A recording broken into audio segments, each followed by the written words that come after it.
Hi everyone and welcome back to my channel. So this video is going to be my May favourites. I can't believe that we're already in June already. It is insane how quick this year has gone. I feel like I've not done enough this year, but I've just come back from Slam Dunks, so I feel like that's kind of like my kind of tick off the list things for this year, as well as New York. So I thought I'd do a May favourite, and I got a few different things. Obviously a lot of it is going to be makeup, but I just thought I'd show you a few things that are my favourites right now and just see if you enjoy watching it. So yeah, let's get cracking. So first I'm going to show you is food and drinks and stuff, I guess. One of my favourite things at the moment that I love is key lime pie. I've been baking this twice now. I tried it a while ago before New York and it was outstanding. I love key lime pie. I'm obsessed with limes, anything citrusy, whether it's a smell, a taste, even the colours. Like I love lime. So I gave key lime pie a go and it turned out really well. It went very quickly in the household, so obviously good thumbs up. But it is one of my favourite things to eat at the moment. I will insert a picture here, but most of my Instagrams pretty much are filled with a lot of food, and I will always post the things I make as well. So yeah, it's amazing. It's one of my favourite things I've probably baked. I don't think it's really a cooking thing, I think it's a baking thing, but it's one of my favourite things and most successful things that I've done. So yeah, I've actually made another one the other day, so I have one in the fridge right now. I can't stop eating it. I just love it. It just tastes amazing. I used to hate things like meringues and stuff, but it's so different from that. So one of my favourite things to eat this month. Also another thing is these, which of course everyone knows what these are. They're the M&M Crispies. The reason why I say this is because obviously I went to New York and we went to the M&M store, place, factory, and they had so many M&Ms. Like, oh, it was like my dream. I love M&Ms, like my favourite chocolate, I think. And they had so much to choose from, and I had little, I guess, goodie bag of the dark ones, the crispy ones, which is what I love, out of the most for the UK ones that you can get hold of. And also I went for, what did I go for? I can't remember. No, it was dark, crispy. Oh, and like extra large ones, I think. They were just a lot bigger, like a lot more chocolate in them. And they were so good, so good. I'll insert a picture here, but they were so yum. I think I just had to get them for the sake of one, being in New York and being at the M&M store, but also as well because they had a lot of different ones that you can't get in the UK. So yeah, but obviously in the meantime, as I can't get a hold of the ones I really love, I've been eating crispy M&Ms. They are literally the best. I remember a while ago I bought, I think, 5 of the snack bags you get for about £20. I was desperate. I was craving big time, and ate most. I say most, I'm a lion. I ate most, if not all the bags in about 2 days. Yeah, I couldn't stop. Literally couldn't stop. But that's my favourite thing at the moment, as well as my key lime pie. You all know, and I think you've seen on many favourites before, is of course my beanies. I absolutely love my beanies. I just get real comfort and real snugness whilst wearing a beanie. Even though today it is like 20 degrees outside, which is a rare thing for the UK, but a great start to June. It is hot, so I'm not in the process of wearing my beanies, but I will show you the one that I bought just before New York and I took to New York, and it is this one, which I want to say is like a sailor knit, like I think you guys know what I mean, but like a sailor knit kind of pattern. Basically it's chunky knit, so it's not like my other ones which are kind of close knits, and it's by a brand called Element. If you guys know this already, they stock in like Route 1, they stock in Seasons. They have their own website as well and their own brand itself. Element are really huge. I believe they're a skateboarding brand, but they have amazing clothes.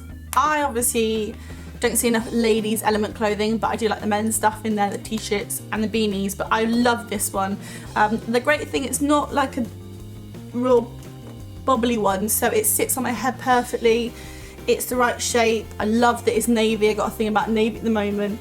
And it's just a really nice hat. So that's been my favourite hat this month. Sounds a bit lame, doesn't it? But I really like this hat, and it served me very well in New York. The other thing that I've been loving this month is Falcon Enamel. If you guys don't know what Falcon Enamel is, it's basically a kind of cutlery or material that was used years and years and years ago. We're talking maybe wartime. Basically, it's like, it doesn't break, it's made of metal, and it's white kind of colorway, and then you've got the kind of blue rims, whether it be a plate or a cup or a bowl.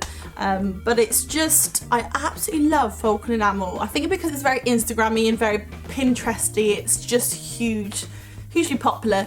But for me, I absolutely think it's just most aesthetically pleasing with any kind of picture you take of your food, which obviously I do quite a lot of, but also it makes food look prettier, and it makes your meals worth eating. I hate when you get given a meal and the plate is really boring and bland. It sounds really like really strange to think about, but for me, like, if it looks presentable, I'm gonna be eating everything, like, and I'll be more excited about the food itself. So I've been absolutely appreciating a bit of Falcon Enamel, but this is, I think I mentioned this before on my Instagram, and possibly linked the company below, but it is by Head Above the Waves, which is the brand. And they do mugs. I think they do a few other things, but as far as it goes with Falcon Enamel, they do mugs. I think I mentioned this before, as I said, but it is a fantastic brand. They reach out and make awareness about mind and also mental health. So it's a fantastic charity that basically sell their branded things and their merchandise, but also at the same time, it gives awareness to everyone to understand the kind of problems and issues that people face with mental health.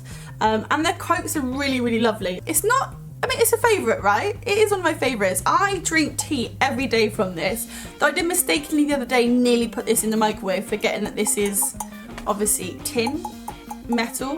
So just remember, if you've got Falcon Enamel, you can't put it in the microwave. Favourite bits of kitchenware, I don't know, perhaps one day I might have a kitchenware haul. Oh god, if that happens. So yeah, my favourite thing this month is drinking my tea out of this. So on the topic of perfumes right now, I have mentioned again in a previous I think Sephora haul about Marc Jacobs Decadence, which is my most favourite perfume ever, and I'll talk about that a little bit in a second. But this has been one of my favourites actually. My mum tends to buy me perfume, and my other sisters, every Christmas or birthday, just because it's an all-round winner, everyone's happy, it's nice to get something different that you didn't expect, and plus it lasts all year round, which is something that I like about presents. I would rather have a present that lasts a bit longer, or something that's a bit more of a memory, or food. So this has been one of my favourite perfumes I got for my birthday this year, and it is DKNY apple. No, it smells like apples, and it is the shape of an apple, but it is the Red Delicious. I believe they do the green one, which is very popular, but this is just, it just smells fresh. So I've been loving this perfume lately, especially through May, and obviously going on in towards summer, because it's such a fresh and summery smell. I absolutely adore it. It's just a really nice, easy perfume. It's not too heavy, it's not too kind of evening weary, it's just comfortable, and it just gives you a really nice wake up refreshing smell. But of course, the other perfume that's been my favourite this month is the Marc Jacobs. I mentioned this in my Sephora haul, and I mention it again very briefly and short, but I will say this is my favourite perfume. I still have the rollable right now, but I plan to get the big one. I just can't quite comprehend having a perfume bottle that looks like a handbag. It's not convenient to have something that's so big. I mean, this is really easy in the shape it is, but it's just really bulky, so I can't complain. But for the price you get, it is an amazing perfume.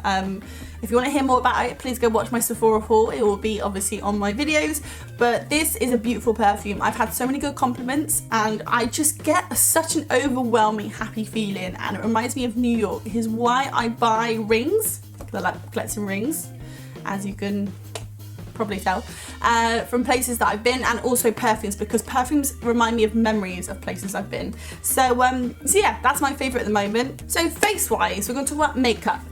Favourite product of May, which has helped me through the sunshine and through New York, and just since not working for Kiko, I really have wanted to make my skin breathe a lot better.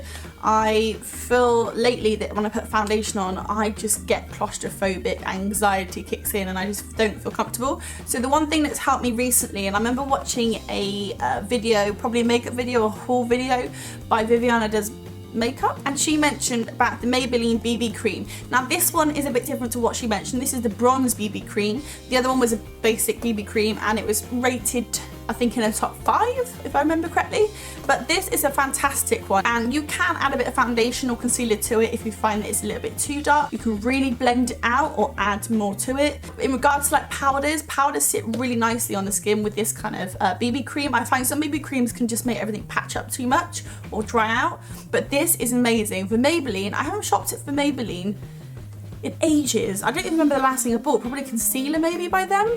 I don't remember, but this is the first thing in a long time that I bought from Maybelline, so I absolutely love this. It's one of my favourite BBs at the moment, and it's helped me throughout the year, so this will be my go-to face products during the summertime, so that I can at least get a bit more fresh air to the skin. The other product, which has just about made it into May, but I'm gonna preach to the high heavens, is this Sephora not Luster Drops, because that's not the right brand. It is the Sephora Radiant Luminizing Drops in, I believe, Morning Light. These are amazing. I, again, have mentioned this in my Sephora haul. If you want to watch it and see it, I'll link it down below, but it's also in my videos. It's amazing. But this has been my favourite product for my face. So I add this to my foundation. I mix it in well, and then also once foundation and concealer are set, I tend to use a beauty blender and put it here, let that set in, powder ever so lightly. I don't know, I'm doing this so much, but like actually press in my powder rather than kind of cake it on, and then I add my highlighter on top, and it makes everything really lovely. You can't go wrong, you really can. So if you're near Sephora, or you're in America, or you are lucky to have one in your town or city, please go and check it out. But this is amazing. So yeah, my favourite face product also this month. The other thing which I actually had to repurchase today because I'm running out of this is, of course, the Infallible. This is the L'Oreal Infallible Fixing Mist. That was a mouthful and a half. This stuff is amazing. So I used to use the Urban Decay setting spray, which I still love, but it is an investment if you're not really looking to spend much on fixing sprays. And I used to use also the MAC Fix Plus, which I don't think really is a big deal. And plus, a lot of makeup gurus and YouTubers nowadays are realizing it's just hydrating mist. There's nothing really setting about it. This stuff is amazing. It cost me £8. I will say to anyone that does makeup, or whether it's little or large, please go and check it out and please buy it. It sets your makeup and nothing budges, like nothing budges. So with this kind of product, it's very different to the Urban Decay setting spray. You have to shake it. It has a powder in the bottom and obviously liquid. So once you mix it in, it's kind of like a talcum-y mist. I don't know, it's weird to describe it, but you have to shake it. And with that in mind, what it does, it sets all the makeup in place and makes everything perfect for the rest of the day. Nothing budges. I cannot express how amazing this is. I love it for £8 compared to the 15, the 28, you know, however much you spend on fixing sprays or mists. This is good. So it's been my favourite this month. I literally bought this today because I'm running out and I love it. So yeah, these are the L'Oreal Infallible Fixing Mist. Another thing this May that I've loved, and I've seen a difference, which is why I've added it to my May favourites. It's the Vitamin E Nourishing Eye Cream by Superdrug. This stuff is incredible. Now, I was recommended by my friend Sarah Tushy. Hey. She also, I think, was mentioned in my previous video. She obviously mentioned about the cleanser. The cleanser that obviously I use for my face rather than the Liz Earl cleanser. It's obviously a shy price of £5 and it's still just as bloody good. I swear by it. It would be my favourites right now, but I can't keep talking about that cleanser. It honestly is amazing. But in the same brand and grouping is this one, which is the Vitamin E Eye Cream. Now, I've been through quite a few eye creams. I've hesitated to get the Bobbi Brown eye cream, and I've hesitated to get the Kiehl's one because they're so expensive. Like, they're more than the foundation. Just can't get my head around it. But this has been a lifesaver. Honestly, my eyes look beautiful. I have no dark circles. I have no dryness. I have nothing that really makes me worry about my under eyes. And this is amazing. I think it cost me about £8. If it's not even that, it's still a lot cheaper and it's still good for the price. Use a tiny bit of it. It's just a cream, not a serum. Under your eyes, let it set, and it's done. The one thing I will stress and how important this is to everyone that is sensitive to skin it doesn't sting, it doesn't break you out, it doesn't give you allergies. For me, that's massively important because I break out so much when I put on any cream that's quite intense. This doesn't do that at all. The one thing I will say also, which I love, is that to all those guys that obviously appreciate a cruelty-free product, this is cruelty-free and vegan, I believe. I guess it's under the same category, but this is cruelty-free. So well done, Superdrug, you brought 2 amazing products out. I am now really excited to try the rest of the range out. It is this colour packaging, because there's a few different sections that have their own separate category, but this is the one you'll want to look for. See, it has changed my life.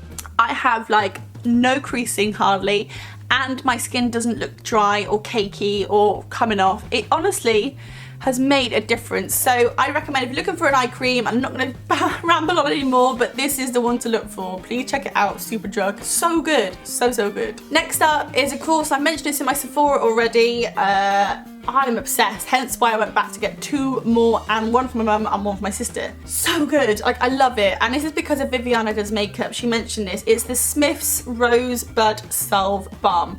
I am loving this. Now, everyone's got all their classic ranges, Vaseline, and it just sits on your lips perfectly. It's a beautiful, beautiful lip balm. You can get this in a mint flavour, as I mentioned before, but it's just something that really is one of my all-time favourites. But I believe Amazon sell it for £8.50. £8.50 is a lot for a lip balm, but there's people that spend a lot on Dior lip balm. So to be honest, when you think about the price and you think about the quality, it is worth every penny. It is one of the favourites for my month. So I've always been a huge fan of, well, eyelashes, any kind of eyelashes. My eyelashes are really crap. They don't really do much. As much as I've bought so much mascara in the past, even expensive ones that just don't do anything. I want to show you one of my favourite brands this month, which I always talk about. And this is by a brand called Primalash or Primalash. These are amazing, and I'll show you the packaging. They are called the Oslos, but they are stunning. These are a mink eyelash and they cost me £7. Now you pay probably about £2 more for that for fake eyelashes that aren't mink, and they probably look really crap. They're probably quite plasticky, they aren't comfortable. These are off Amazon. They are amazing. Amazon is the best place to find anything in my terms. I have these actually on today, and they're just really pretty and, I want to say natural, but compared to like the kind of intense ones you get from House of Lashes, they're just a really nice, pretty eyelash to wear. You can wear this day or night, which is what I quite like about these, but I've just put a little bit of liner on, put these on, and I'm good to go. And even my friend Sammy was like, what have you done different to your makeup today? And I'm like, well, I've not got much of my eyeshadow on, and I just put lashes on and no liner, so does it make a difference? And it does. Like, it makes a huge difference. The range you can get is incredible, and the great thing about these is that I can clean these off, reuse them again about 10-15 times, if not more, if you're careful, and they look just as beautiful once cleaned and reused either way. So yeah, this is an amazing brand. I absolutely love these, especially this style at the moment. It's been my favourite style, but yeah, Primalash, my favourite for month. So these two just about made it in May, like just about. So I want to say that it counts, and no one tell me any different, but it does count. It does count. So it's 2 things from MAC, and the first one is the lipstick. Of course, you can get your, I think it's like recycle 6 and get a lipstick back. And this one is in the colour Yash, and it's a matte. I've never seen this colour before, but I don't know whether someone mentioned it or I saw it on Google Images looking for lipstick colours. But it is just such a pretty colour. It's very peachy nude. It just about suits me because some nudes can look a bit more washed out than others. What I recommend is someone's looking for a new nude, is to look out for this one, and you can layer it with liners and go from there. So yeah, that's my favourite also from this month. The next thing is this, which is my accessorised purse. I bought this last month, just about ready for New York, because I don't want to take my bulky purse. I think I've mentioned this before, maybe in my airport carry-on, but as you guys have noticed before then, this is my accessorised purse. I love it. I've had so many compliments, especially in America. They were like, oh my god, where's this from? And I was like, oh, accessorised, can you even get that here? It has been very well loved, and I absolutely love this. I still use it now. I dread to use my other purse just because it's so heavy. It literally is heavier than my makeup bag. So this has been my favourite thing at the moment. It's just so pretty, so comfortable. I can get loads in it, like it's just nice. So that's one of my favourites this month. It looks really snazzy, so it's perfect for the summertime and for the festival season as well. So I'm going to talk about two things on Spotify that I've been appreciating a lot lately. Obviously, one is music and one is comedy. The first thing I mentioned about is comedy. So I've been absolutely loving Kevin Hart Spotify playlist. He has, I think, 4 playlists of his shows on Spotify. So you can actually listen to his comedy shows on Spotify, obviously if you're a Spotify user. You can listen to it endlessly. But it has been one of my favourite things, especially because I've seen a few of his shows on the train, I think, to Hatfield. And I was laughing so much, I actually had to like stop because everyone around me was like, what the hell was she like doing? I had no idea what was going on. So it's amazing. So yeah, if you're really interested in Kevin Hart, or if you love him as a comedian, then please check him out. He is on Spotify and his sets are amazing. So yeah, just check him out. It's been one of my favourite things to listen to this month. The second thing I've been listening to this month is also Panic at the Disco. Now, as you might know from maybe a few of my snaps or maybe a few of my Instagrams, I freaking love them. Like, I've always loved them. I remember when the first album came out. God, that was like, what? I must have been like 14, maybe 15. I was really young and I've been thoroughly listening to them ever since then. I'm a huge fan. I absolutely adore the band. I just think they're amazing live, and so of course I saw them at Slam Dunk this weekend. I'm so glad I managed to see their set. They were incredible. Like, it gets me so excited to think about the fact that they were just so good. Words can't describe. They are an incredible band live. They have a huge fan base, and fair play to those boys. They did really rock that night. So yeah, I've been loving listening to them, especially the old school albums and their newest stuff as well. It's one of my favourite things. So if you're really interested in looking for something a bit different, kind of like, you can't describe them, just please look them up, Panic at the Disco, and just have a little look and see what floats your boat on some of their songs. But they are so much fun. I think that's the one thing about them. They are fun and vibrant and just exciting. So yeah, I've been listening to a lot of them lately, and of course seeing them live, and that's been my #1 Spotify listen for this month especially. And I think that's pretty much it. I've racked up half an hour of chat, so I think that's reasonably good by the time I edit it. Thank you so much for watching. If you've really enjoyed this video, please give it a thumbs up, and please comment below. Like, if there's things that I've mentioned, please let me know what you love also. And also any bands that you think are really good to listen to that are either similar to Panic at the Disco or some are completely different. Please put the recommendations in the comments below, and give me a shout out as well to one of your favourite festivals if you do go to any of this year. I'd be really interested to see, because I really want to go to another festival. I'm getting festival blues already from Slam. So yes, thank you so much for watching. I hope you guys have a really awesome day wherever you are, and I'll speak to you guys soon. Bye!